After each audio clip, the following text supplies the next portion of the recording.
Hello gang, this is Muck, and I'm here with another video about Sea of Conquest, Pirate War. We've already reviewed the setups of the flagship, damage over time, strategic damage, artillery damage, and we also reviewed the support heroes. In this chapter of how to build the fleet, we will see the Cutthroat damage setup.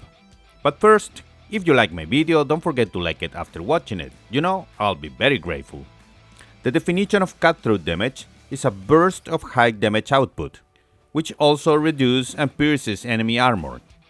The truth is that with a good dose of critical rate and critical damage, this setup can quickly decimate the enemy fleet, as its name in Spanish says, in a ruthless way. The first legendary ship we have in Sea of Conquest is precisely the Cutthroat damage, the Warhammer, which as the name gives us some clues, with the right crew and setup, can hit and eliminate enemy ships almost in a single blow. The Warhammer has a special skill called the Cost of Strength, which inflicts armor piercing to the hit ship by the Warhammer, reducing armor by 32 points for the next 5 seconds, and by additional 10 points for every 20 impacts the ship has. As we know, these special skills are random, and if we do not get it with the first legendary hammer we get, it is worth to keep trying until we get it, because it wreaks havoc on enemy defenses. The sets to use on the ship are the Blade of Freedom and the Requiescence of Black, and same as with the other type of damage, we will have to choose which pair of buffs we want to keep to boost our setup. To get good heroes and level them up, we will have to get and consume conks in the recruitment. A good way to get them is through the use of glintstones to buy packs when we need them. And through Paxify is the safest and cheapest way to do it. By using the new Paxify app, we can buy glintstones, and depending on our country and local currency, we can get discounts of up to 35%. Click the link in the description, download the app, join the Discord community and start saving. With Paxify, we're not just playing, we're playing smarter. Don't miss out. The Cutthroat crew is with Bones. For now is the only captain.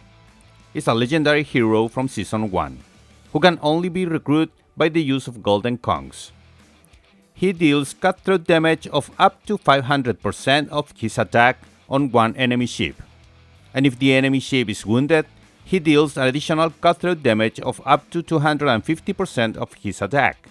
In addition, with his second skill, he reduces the ship's aggro, same as Griffin does on his strategic ship. Additionally, his fifth skill produces on the ship the effect of Vehemence, which increases the rage recovery rate by up to 18% for 10 seconds, and the effect can be accumulated twice.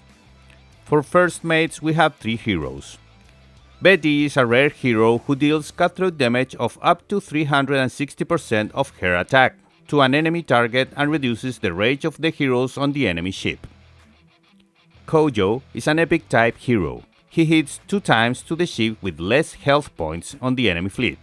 The first hit produces a Cutthroat damage of up to 240% of his attack, and the second one up to 60% of his attack, but also ignores the target's armor.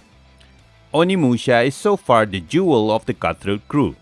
He is a legendary hero available since S3. We can get him in the saga, and is also recruited by using golden conchs. He inflicts a Cutthroat damage of up to 720% of his attack on an enemy target. In addition to this, Onimusha boosts the critical rate and damage of his ship, as well as damaging enemy armor, affecting their healing capability and leaving them wounded. A real damage machine. For gunners, we have Luna, legendary hero available since S1. We can get her at recruitment with silver conchs, and we can also get a shard of her by bringing the Plantagenist guild to worship.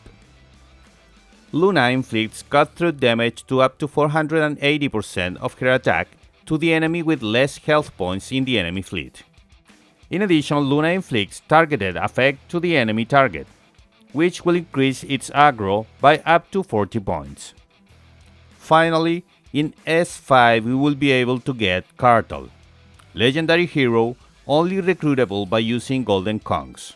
He inflicts cutthroat damage of up to 700% of his attack, and additional damage of up to 200% of his attack if the enemy target is wounded. Remember that Onimusha can leave the target under this state. Kartal additionally applies Hunter Mark on the enemy target, which will increase its aggro by up to 100 points. Recently, Margaret was added to the game for all seasons. She is a legendary jack-of-all-trade Cutthroat hero. She inflicts Cutthroat damage of up to 250% of her attack, and up to 50% of her attack ignores armor of the enemy with the lowest HP. She also increases the enemy's aggro in up to 50 points, reducing at the same time the aggro of her ship in the same amount of points. So, Bones is the right captain for this setup. In his absence, any other captain or jack-of-all-trade hero can work, but Bones is worth pushing for. Koju can be the first mate. However, Onimusha is the one that will definitely change the game, as he will boost the ship's critical attributes. Luna will be our gunner until we have the chance to get Kartal. Thus, with Bones, Onimusha, and Kartal, the warhammer will be a damage machine, as Onimusha not only will deal great damage on his own, but also by reducing enemy armor and leaving enemies wounded, he will boost the damage inflicted by Bones and Kartal. The Tyrant's Hand is the epic trinket to use, and the Spyglass is the basic legendary trinket. Bones has his own trinket called the Mice Proclamation. It increased the ship's critical rate by up to 36%, and if the wielder has the captain tag, it not only increases the cutthroat damage, it also increases rage when the ship eliminates an enemy. Onimusha has the Cross Spear Palace, which also increases the ship's critical rate by up to 36%, and if the wielder has the first mate tag, it increases the ship's attack and damage when there are wounded enemies. Finally, Kartal has the Sword of Sovereignty. It increases the cutthroat damage of the ship by up to 36%, and if the wielder has the gunner tag, it will apply Hunter Mark on the enemy with the lowest remaining HP, increasing the aggro by up to 120 points. From these last three trinkets, the increment of critical rate produced by the Demise Proclamation and Cross Spear Palace makes them trinkets that can be perfectly used by other heroes of our fleet. So if you have two of any of them, don't disassemble it. You can take advantage of them in any other ship. Okay gang, here ends this video. I hope this can be helpful for you. As always, join my Discord and follow me in my other social media. Don't forget to like the video, subscribe to my channel, and activate notifications so you know when I upload new content. This is Muck.